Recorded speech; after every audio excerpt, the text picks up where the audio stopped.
Hi hello നിദ്ര ടോക്സിലേക്ക് എല്ലാവർക്കും സ്വാഗതം. കാറ്റത്തെ കിളിക്കൂടിൻ്റെ വിശേഷം നോക്കിയാലോ. അപ്പോൾ ആരെങ്കിലും ചാനൽ സബ്സ്ക്രൈബ് ചെയ്യാതെയാണ് കാണുന്നതെങ്കിൽ ഒന്ന് സബ്സ്ക്രൈബ് ചെയ്ത് സപ്പോർട്ട് ചെയ്യണേ. അങ്ങനെ നമ്മളെ പ്രേക്ഷകരെല്ലാവരും കാത്തിരുന്ന ആ ഒരു ദിവസം വന്നെത്തിയിരിക്കുക കേട്ടോ. നമ്മളെ സുനന്ദയുടെ കല്യാണമാണ്. എന്തായാലും മറ്റൊരാളുമായിട്ട് സുനന്ദ വിവാഹം കഴിക്കാൻ പോവുകയാണ്. അതിൻ്റെ തലേ ദിവസം തന്നെ നമ്മുടെ സുഭാഷ് ഏട്ടനാണെങ്കിൽ ഭയങ്കരമായിട്ടുള്ള സങ്കടത്തിൽ നിൽക്കുകയാണ്. സുനന്ദ വീട്ടിലാണെങ്കിൽ ഭയങ്കര സങ്കടത്തിലാണ്. സുഭാഷ് ഏട്ടൻ ആലോചിച്ച് കരയുന്നുണ്ട്. സുഭാഷ് ഏട്ടനാണെങ്കിൽ ഇവിടെ വീട്ടിൽ ഭയങ്കര സങ്കടത്തിലാണ്. അത് ഇവർക്ക് എല്ലാവർക്കും മനസ്സിലാവുന്നുണ്ട് കേട്ടോ. സുഭാഷ് ഏട്ടൻ്റെ മാറ്റങ്ങൾ ഇവർ അറിയുന്നുണ്ട്. കാരണം നാളെ നേരം വെളുത്താൽ സുനന്ദ മറ്റൊരാളുടെ ഭാര്യയായിട്ട് പോവുകയാണ്. അപ്പം അതിൻ്റെ സങ്കടം എന്തായാലും സ്വാഭാവികമായിട്ടും രണ്ടുപേർക്കും ഉണ്ടാവുമല്ലോ. സുനന്ദയുടെ മാമനാണെങ്കിലൊക്കെ ഭയങ്കര സന്തോഷത്തിലാണ്. ആളുകൾക്ക് വരുന്നവർക്ക് ഭക്ഷണമൊക്കെ കൊടുത്തുകൊണ്ടിരിക്കുകയാണ്. ഓഡിറ്റോറിയത്തിലെ കാര്യങ്ങൾ നോക്കുന്നൊക്കെ ഉണ്ട്. പക്ഷെ അതിൻ്റെ ഇടയിൽ റൂമിൽ ഇരുന്നിട്ട് നമ്മളെ സുനന്ദ കരഞ്ഞുകൊണ്ടിരിക്കുന്നുണ്ട്. അവൾക്കൊന്നിനും ഒരു താല്പര്യവും ഇല്ലാതെ ബെഡിലിരുന്ന് കരഞ്ഞുകൊണ്ടിരിക്കുന്നുണ്ട്. അപ്പോഴാണ് പെട്ടെന്ന് അമ്മയ്ക്ക് ഓർമ്മ വന്നത് സുനന്ദ എവിടെയാണെന്നുള്ള കാര്യം ആലോചിച്ച് നിൽക്കുകയാണ്. അങ്ങനെ സുനന്ദയുടെ അടുത്തേക്ക് വന്നിട്ട്, നീ എന്തിനാ മൂങ്ങിയിരിക്കുന്ന? ആളുകളൊക്കെ വന്നും പോയിക്കൊണ്ടിരിക്കുകയാണ്, നീ ഇങ്ങനെ കരഞ്ഞുകൊണ്ടിരിക്കുകയാണോ? നിനക്ക് ഉറക്കമൊന്നുമില്ലേ? നീ ഭക്ഷണം കഴിക്കുന്നില്ലേ? നീ ഇങ്ങനെ കരഞ്ഞുകൊണ്ടിരിക്കുന്ന നിന്റെ മുഖം കാണാൻ ഒരു ഭംഗിയും ഉണ്ടാവില്ല. ആളുകളുടെ മുന്നിൽ നല്ല ചിരിച്ച് നിൽക്കേണ്ട നീ നാളെ നേരം വെളുത്താൽ നീ മറ്റൊരാളുടെ ഭാര്യയാവാൻ വേണ്ടി പോവുകയാണ്. ഇപ്പം നീ മനസ്സിൽ വിചാരിക്കുന്ന കാര്യം എനിക്ക് നന്നായിട്ട് നിന്നേക്കാൾ കൂടുതൽ അറിയാം. പക്ഷേ എല്ലാം കഴിഞ്ഞു കഴിഞ്ഞാൽ നിനക്ക് തോന്നും നീ എടുത്ത തീരുമാനം നല്ലതായിരുന്നു എന്ന് നിനക്ക് തോന്നും എന്നൊക്കെ പറഞ്ഞ് സുനന്ദേനെ വീണ്ടും മനസ്സ് റെഡിയാക്കാൻ നോക്കുന്നുണ്ട്. പക്ഷേ സുനന്ദ ഒരിക്കലും വിട്ടുകൊടുക്കാത്ത രീതിയിൽ ഇപ്പോഴും സുഭാഷ് ഏട്ടനെ സ്നേഹിക്കുന്നു എന്നുള്ള ലെവലിലാണ് സംസാരിക്കുന്നത്. നീ ഭക്ഷണം എങ്കിലും ഒന്ന് കഴിക്കി, 2 മണിക്കൂർ നിനക്ക് ഞാൻ സമയം തരും, അതിൻ്റെ ഉള്ളിൽ ഞാൻ പോയി വരുമ്പോഴത്തേന് നീ ഭക്ഷണം കഴിച്ചിട്ടില്ലെങ്കിൽ നിനക്ക് ഞാൻ വെച്ചിട്ടുണ്ടെന്നൊക്കെ പറഞ്ഞ് ലളിത അവിടെ നിന്ന് പോകുന്നുണ്ട്. വീണ്ടും വന്നിട്ട് ഇങ്ങനെ ചോദിക്കുന്നുണ്ട് കേട്ടോ. അങ്ങനെ പറയുന്നുണ്ട്, നീ ഭക്ഷണം കഴിച്ചില്ലെങ്കിലും വേണ്ടില്ല, നീ ഒന്ന് ഉറങ്ങുമോ, നിന്റെ മുഖം ഒക്കെ ഒന്ന് റെഡിയാക്കുന്ന വേണ്ട ലളിത സുനന്ദയോട് ചൂടാവുന്നുണ്ട്. സുഭാഷ് ഏട്ടനാണെങ്കിൽ അവിടെ ഭയങ്കര കരച്ചിലാണ്. സുഭാഷ് ഏട്ടൻ തനിക്ക് തലവേദനയാണെന്ന് പറഞ്ഞിട്ടാണ് അവരുടെ അനിയന്മാരുടെ മുന്നിൽ നിന്ന് റൂമിലേക്ക് എസ്കേപ്പ് ആയി പോകുന്നത്. പക്ഷേ റൂമിൽ പോയിട്ട് കഴിഞ്ഞ ഓരോ നിമിഷങ്ങൾ ഓർത്ത് കരയാണ് ചെയ്യുന്നത്. സുനന്ദ ആദ്യമായിട്ട് സുധീഷിന്റെ റിസപ്ഷന്റെ അന്ന് വന്നിട്ട് സുഭാഷ് ഏട്ടനോട് ഇഷ്ടമാണെന്ന് പറയുന്നതും, അതുപോലെ തന്നെ വീട്ടിൽ സുനന്ദയ്ക്ക് വേറെ കല്യാണം ആലോചിക്കുമ്പോൾ സുനന്ദ ഇവിടെ വന്നിട്ട് സുഭാഷ് ഏട്ടനെ കെട്ടിപ്പിടിച്ച് എനിക്ക് സുഭാഷ് ഏട്ടനെ മാത്രം മതി എന്ന് പറഞ്ഞതൊക്കെ ആലോചിച്ചിട്ട് സുഭാഷ് ഏട്ടൻ ഇങ്ങനെ കരയാണ് ചെയ്യുന്നത്. എന്തായാലും സുഭാഷ് ഏട്ടന് ആ നാളത്തെ കാര്യം ആലോചിക്കുമ്പോൾ വീണ്ടും വീണ്ടും നെഞ്ച് പിടച്ചുകൊണ്ടിരിക്കുക കേട്ടോ. സുനന്ദയ്ക്കാണെങ്കിലും അതേ അവസ്ഥ. ഇഷ്ടമില്ലാത്ത ഒരാളെ കൂടെ ജീവിക്കാനുള്ള പ്രയാസം, മനസ്സിൽ വേറൊരാളെ വെച്ചിട്ട് വേറൊരാളെ എങ്ങനെ കല്യാണം കഴിക്കുന്ന ആലോചിച്ചിട്ടുള്ള ടെൻഷൻ. എന്തായാലും രണ്ടുപേരുടെയും മാനസികാവസ്ഥ ഇപ്പോൾ ഒരേ നിലയിലാണ് പോയിക്കൊണ്ടിരിക്കുന്നത്. വീട്ടിലാണെങ്കിൽ സുധീഷിനാണെങ്കിലും ഹരീഷിനാണെങ്കിലും നികേഷിനാണെങ്കിലും നിധിക്കാണെങ്കിലും ഒക്കെ കാര്യം മനസ്സിലായി. സുഭാഷ് ഏട്ടൻ തലവേദന എന്ന് പറഞ്ഞു പോയത് സങ്കടം വന്നിട്ടാണ്, ടെൻഷനോട് പോയതാണ്, റൂമിൽ പോയിട്ട് കാര്യമാണ് ചെയ്യുന്നത് എന്നുള്ളത് നികേഷ് പറയുകയും ചെയ്ത്. ഇത് കണ്ടിട്ട് സുധീഷ് പോയിട്ട് കാര്യം അന്വേഷിക്കാമെന്ന് വിചാരിക്കുമ്പോൾ ഹരീഷ് പിടിച്ചു വെക്കുകയാണ്. എന്തിനാ പോയി ചോദിക്കുന്നത്? ഇപ്പൊ റൂമിൽ പോയിട്ട് സുഭാഷ് ഏട്ടനോട് എന്ത് പറയാനാണ്, സുഭാഷ് ഏട്ടൻ അവിടെ ഇരിക്കട്ടെ എന്നൊക്കെ പറയുന്നുണ്ട്. വീണ്ടും സുഭാഷ് ഏട്ടൻ കഴിഞ്ഞത് ഓരോന്ന് ആലോചിക്കുന്നുണ്ട്. ഇനി വരാൻ പോകുന്ന മുഹൂർത്തങ്ങൾ എന്തായാലും സുഭാഷ് ഏട്ടനെ കണ്ടുകൊണ്ടിരിക്കാൻ പറ്റാത്ത സംഗതികളാണ്. അപ്പം അതൊക്കെ ആലോചിച്ചിട്ട് ഭയങ്കരമായിട്ട് കരയുന്നുണ്ട് കേട്ടോ. സുഭാഷ് ഏട്ടനാണെങ്കിൽ സങ്കടങ്ങളൊന്നും ഒരിക്കലും ഒരാളോടും പറഞ്ഞിട്ട് ഇരിക്കുന്ന ഒരാളല്ല. എപ്പോഴും തൻ്റെ സങ്കടങ്ങൾ ഉള്ളിൽ ഒതുക്കിയിട്ട് നിൽക്കുന്ന ഒരാളാണ്. അല്ലെങ്കിൽ അവരോടെങ്കിലും ഒന്ന് പറയാമായിരുന്നു, നാളെ അവളുടെ കല്യാണമാണ്, അതെനിക്ക് താങ്ങാൻ കഴിയുന്നില്ല, അതാണ് ഞാൻ ഇങ്ങനെ അപ്സെറ്റ് ആയിരിക്കുന്നു എന്നൊക്കെ പറയായിരുന്നു. പക്ഷേ സുഭാഷ് ഏട്ടൻ അതൊന്നും റൂമിലിരുന്ന് കരഞ്ഞുകൊണ്ടിരിക്കുകയാണ് ചെയ്യുന്നത്. സുനന്ദയ്ക്കാണെങ്കിലും ഇനിയിപ്പം കല്യാണത്തിൻ്റെ തലേ ദിവസമായി, എന്ത് തന്നെ ചെയ്യണമെന്ന് അറിയാതെയാണ് അവളും കരഞ്ഞുകൊണ്ടിരിക്കുന്നത്. അങ്ങനെ രാത്രി നമ്മളെ നിധി ഭക്ഷണമൊക്കെ എല്ലാവർക്കും എടുത്തു വെക്കുന്നതിൻ്റെ ഇടയിൽ പാത്രമൊക്കെ കഴുകാൻ വേണ്ടിയിട്ട് പുറത്തേക്ക് ഇറങ്ങിയ സമയത്താണ് പുറത്തുനിന്നൊരു സൗണ്ട് കേൾക്കുന്നത്. അപ്പോൾ ആരാന്നൊക്കെ ചോദിക്കുന്നുണ്ട്. അപ്പോൾ ഒരു നിഴൽ പോലെ നമുക്ക് കാണാൻ പറ്റുന്നുണ്ട്. സുനന്ദ നല്ല ഭംഗിയുള്ള ചുരിദാറൊക്കെ ഇട്ടിട്ടായിരുന്നു വീട്ടിലിരുന്നിട്ടുണ്ടായിരുന്നത്. കല്യാണത്തിൻ്റെ തലേ ദിവസമല്ലേ. അപ്പോൾ സുനന്ദയാണ് അവിടെ വന്ന് നിൽക്കുന്നത്. അതേ ചുരിദാറിൽ വീട്ടിൽ നിന്ന് ഇറങ്ങി പോകുന്നതാണ് ആള്. അപ്പോൾ സുനന്ദ, നീ എന്ത് ഈ നേരത്ത് നിന്ന് ചോദിക്കുന്നുണ്ട്. നിധി ആദ്യം തന്നെ സുനന്ദയെ കണ്ടപ്പോൾ ഞെട്ടിപ്പോയിട്ടോ.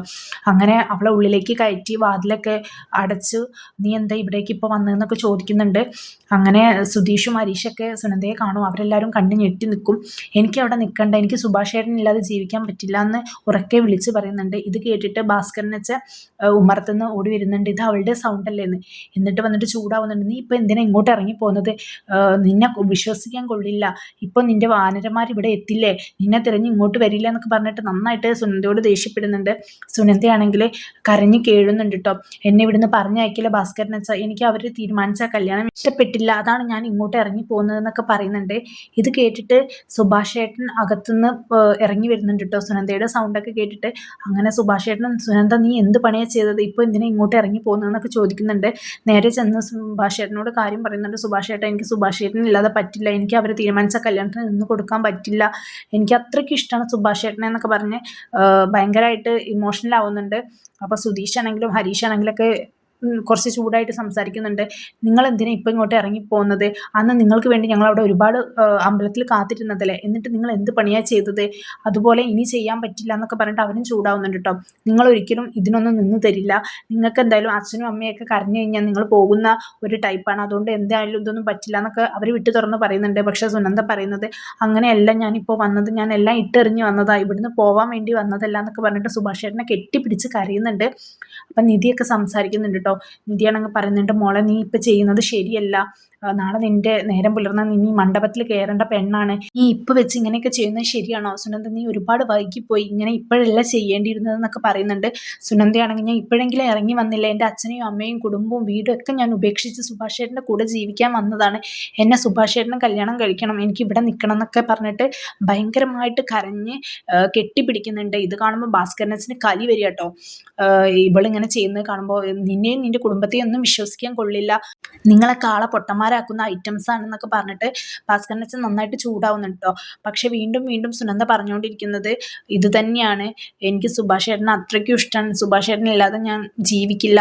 സുഭാഷ് ഏട്ടനോടും പറയുന്നുണ്ട്, സുഭാഷ് ഏട്ടൻ എന്നെ കുഞ്ഞുനാൾ തൊട്ട് കാണുന്നതല്ലേ, എന്നെ മറ്റാരെക്കാളും സുഭാഷ് ഏട്ടൻ അറിയില്ലേ, എന്നെ വിട്ടുകൊടുക്കില്ല സുഭാഷ് ഏട്ടൻ, എന്നോട് ഇവിടുന്ന് പോകണമെന്നും ആവശ്യപ്പെടില്ലേ, എൻ്റെ വീട്ടുകാർ വന്നാലും അവരെ കൂടെ എന്നെ പറഞ്ഞയക്കില്ലേ, എനിക്ക് അത്രയ്ക്കും ഇഷ്ടമാണ്, എനിക്ക് സുഭാഷ് ഏട്ടൻ്റെ കൂടെ ജീവിക്കണം എന്നൊക്കെ പറയുന്നുണ്ട്. പിന്നെ നിധിയോട് പറയുന്നുണ്ട്, നിധിക്കെങ്കിലും കാര്യം മനസ്സിലാവില്ലേ, എനിക്ക് അത്രയ്ക്കും ഇഷ്ടമാണ് സുഭാഷ് ഏട്ടനെ, ഞാൻ ഇവിടെ നിന്നോളാം, നിങ്ങൾ ജീവിക്കുന്നത് പോലെ ഞാൻ ഇവിടെ ജീവിച്ചോളാം എന്നൊക്കെ പറഞ്ഞിട്ട് ഭയങ്കരമായിട്ട് ഇമോഷണലായിട്ട് കരയുന്നുണ്ട്. ആ ഒരു സീന് കാണുമ്പോൾ നമുക്ക് എല്ലാവർക്കും സങ്കടമാവും കേട്ടോ. കാരണം അത്രയ്ക്കും ജീവനായിട്ട് ഒരാളെ സ്നേഹിക്കുമ്പോൾ വേറൊരാളെ കല്യാണം കഴിക്കേണ്ട ഒരു അവസ്ഥ വളരെ സങ്കടകരമായിട്ടുള്ള കാര്യമാണെന്ന് നമുക്കറിയാം. പക്ഷേ സുഭാഷ് ചേട്ടൻ്റെ ഒരു ക്യാരക്ടർ വെച്ച് നോക്കുകയാണെങ്കിൽ എല്ലാവർക്കും വിട്ടുകൊടുത്തിട്ട് ശീലമുള്ളൂ, ഭയങ്കര നിസ്സഹായമായ ഒരു അവസ്ഥയാണ്, ഒന്നും തുറന്നടിച്ച് പറയില്ല, സ്വന്തം സങ്കടങ്ങളൊക്കെ മനസ്സിൽ കിടന്ന് പുകഞ്ഞു കളിക്കുന്നൊരു ടൈപ്പാണ് സുഭാഷ് ചേട്ടൻ. ഈ സമയത്തും സുഭാഷ് ചേട്ടൻ അങ്ങോട്ട് വിട്ടു തുറന്ന് അവൾ കെട്ടിപ്പിടിക്കുമ്പോൾ കൂടെ കെട്ടിപ്പിടിക്കാനോ കൂടെ എനിക്കും നിന്നെ ഇഷ്ടമാണെന്ന് പറയാനൊന്നും സുഭാഷ് ചേട്ടൻ മുതിരുന്നില്ല. അവസാനം സുഭാഷ് ചേട്ടൻ്റെ കാല് വരെ പിടിക്കുന്നുണ്ട് സുനന്ദ, എന്നെ വിട്ടുകൊടുക്കലേ, എനിക്ക് അത്രയ്ക്ക് ഇഷ്ടം, എന്നോട് ഇവിടുന്ന് ഇറങ്ങി പോവാൻ പറയില്ല സുഭാഷ് ചേട്ടാ, ഞാൻ സുഭാഷ് ചേട്ടന് വേണ്ടിയിട്ട് ഇങ്ങോട്ട് ഇറങ്ങി വന്നതാണ്, സുഭാഷ് ചേട്ടനെ കൂടെ ജീവിക്കാൻ വേണ്ടിയിട്ട്, എനിക്ക് സുഭാഷ് ചേട്ടനെ മാത്രം മതി എന്നൊക്കെ പറഞ്ഞ് ഭയങ്കരമായിട്ട് കരയുന്നുണ്ട്.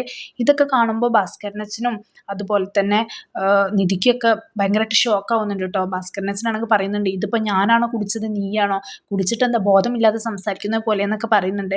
ഇത് കേൾക്കുമ്പോൾ നിധി പറയുന്നുണ്ട്, അച്ഛൻ അങ്ങനെയൊന്നും പറയില്ലെന്ന്, കാരണം ഇത്രമാത്രം സ്നേഹിക്കുന്ന ഒരാൾക്ക് ഇത്രമാത്രം താഴ്മയോട് കൂടിയിട്ട് അപേക്ഷിക്കാനും പറയാനൊക്കെ കഴിയുള്ളൂ. ആ ഒരു അവസ്ഥയിൽ തന്നെയാണ് നമ്മുടെ സുനന്ദ നിൽക്കുന്നത്. പിന്നെ നികേഷ് ആണെങ്കിലൊക്കെ പഴയ കാര്യം പറയുന്നുണ്ട്, അന്നേ ഇറങ്ങി വന്നില്ലല്ലോ അത് ഇതെന്നൊക്കെ പറയുമ്പോൾ അവൾ പറയുന്നുണ്ട്, അന്നത്തെ അവസ്ഥ അങ്ങനെയായിരുന്നു, അമ്മ മരിക്കുന്ന ഭീഷണിപ്പെടുത്തിയപ്പോൾ ഞാൻ പേടിച്ചു പോയി, അതാ വരാതിരുന്നത്, അല്ലാതെ വേറെ ഒന്നും കൊണ്ടല്ല എന്നൊക്കെ പറയുന്നുണ്ട്. അങ്ങനെ നമ്മൾ പ്രേക്ഷകർ കാത്തിരുന്ന ആ നിമിഷം വരുമോ ഇല്ലെന്ന് നമുക്ക് കാത്തിരുന്ന് കാണാം. സുഭാഷ് ഏട്ടനെ കല്യാണം കഴിക്കണം എന്നുള്ള ആവശ്യം ഉന്നയിച്ചുകൊണ്ടാണ് ഇപ്പോൾ സുനന്ദ നിൽക്കുന്നത്. എന്തായാലും സുഭാഷ് ഏട്ടനും വീട്ടുകാർക്കും കിട്ടിയൊരു ചാൻസും കൂടിയാണിത്. എല്ലാം ഇട്ടെറിഞ്ഞ സുനന്ദ ഒരിക്കലും വരുന്ന ആരും വിചാരിച്ചിരുന്നില്ല, അതും കല്യാണത്തിൻ്റെ തലേ ദിവസം തന്നെ. എന്തായാലും ഇങ്ങനെ ഒരു മുഹൂർത്തത്തിൽ തന്നെ അവരുടെ ഒരു വിവാഹം കഴിഞ്ഞിരുന്നെങ്കിൽ അടിപൊളിയായിരിക്കും അല്ലേ. അപ്പോൾ എന്തായാലും നമുക്ക് വെയിറ്റ് ചെയ്ത് കാണാം, സുഭാഷ് ഏട്ടൻ സുനന്ദയുടെ കഴുത്തിൽ താലി കെട്ടുമോ ഇല്ലയോ എന്നൊക്കെ നമുക്ക് കാണാം. എല്ലാവരും കാത്തിരിക്കുന്ന ഒരു നിമിഷവും അത് തന്നെയാണ്. വീട്ടുകാരെ എതിർത്തിട്ടാണെങ്കിലും സുനന്ദയുടെയും സുഭാഷ് ഏട്ടൻ്റെയും കല്യാണം നടക്കട്ടെ എന്ന് തന്നെയാണല്ലേ നമ്മളെല്ലാവരും വിചാരിക്കുന്നത്. എന്തായാലും അതങ്ങനെ തന്നെ ആവട്ടെ. അപ്പോൾ ആരെങ്കിലും ചാനൽ സബ്സ്ക്രൈബ് ചെയ്യാതെയാണ് കാണുന്നതെങ്കിൽ ഒന്ന് സബ്സ്ക്രൈബ് ചെയ്ത് സപ്പോർട്ട് ചെയ്യണേ. പോലുള്ള റിവ്യൂസിനായിട്ട് ഈ ചാനൽ ഒന്ന് ഫോളോ ചെയ്യുക. ബൈ.